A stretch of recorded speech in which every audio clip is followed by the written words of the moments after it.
Dans cette vidéo, on va voir comment calculer une longueur dans un triangle rectangle à l'aide du cosinus. Prenons cet exercice. MNP est un triangle rectangle en M tel que l'angle MNP mesure 75 degrés et NP égale 12 cm.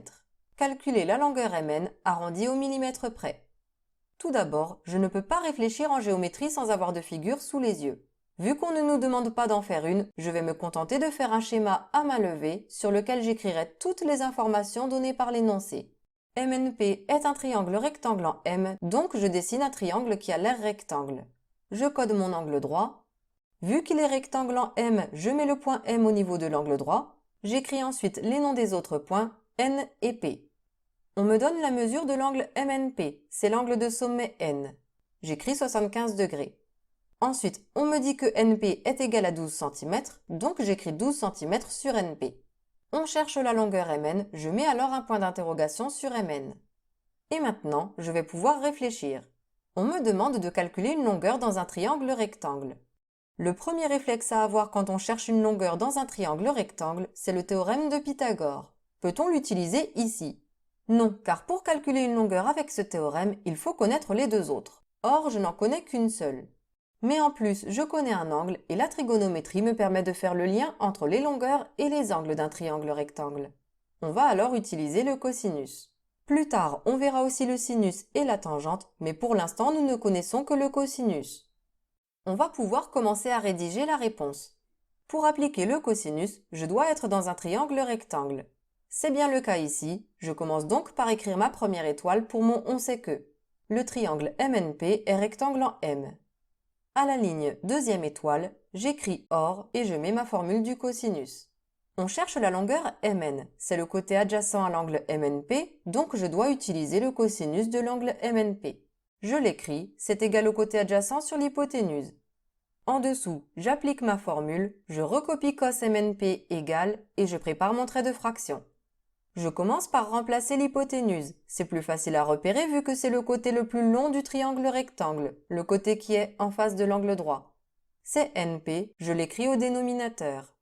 Ensuite, au numérateur, c'est le côté adjacent à mon angle, c'est-à-dire le côté qui relie mon angle et l'angle droit. C'est MN. Si vous avez eu du mal à me suivre pour réussir à écrire le cosinus, alors il faut impérativement revoir la vidéo que j'ai faite pour expliquer en détail comment écrire un cosinus et comment repérer facilement le côté adjacent. Je vous mets le lien en haut à droite et dans la description de la vidéo. En dessous, on va remplacer tout ce qu'on peut par les valeurs connues.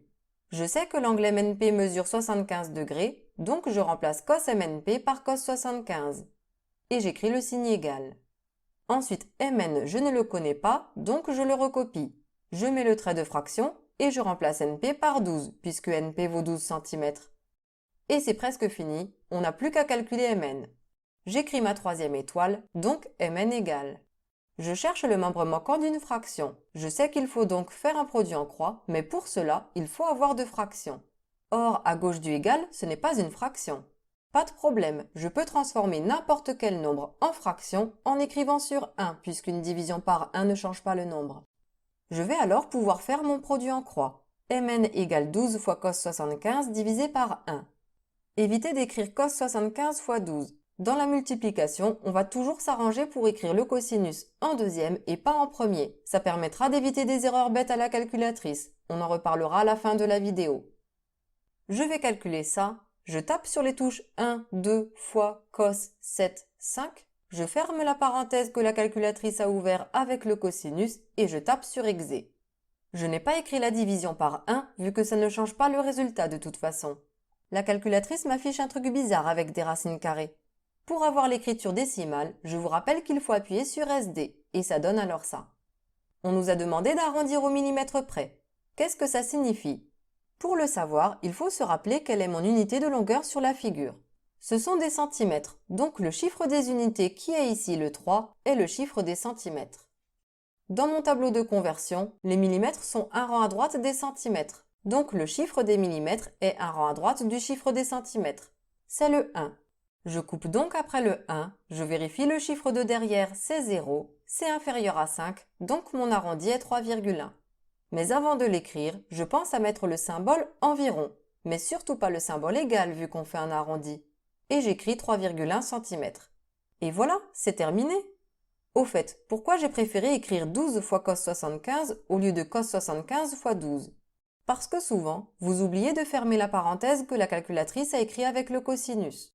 Et si vous écrivez alors cos 75 fois 12 en oubliant de fermer la parenthèse derrière le 75, ça vous donne ça. C'est complètement faux, une longueur ne peut pas être négative. Pour éviter ce problème, écrivez toujours le cosinus en deuxième dans votre multiplication.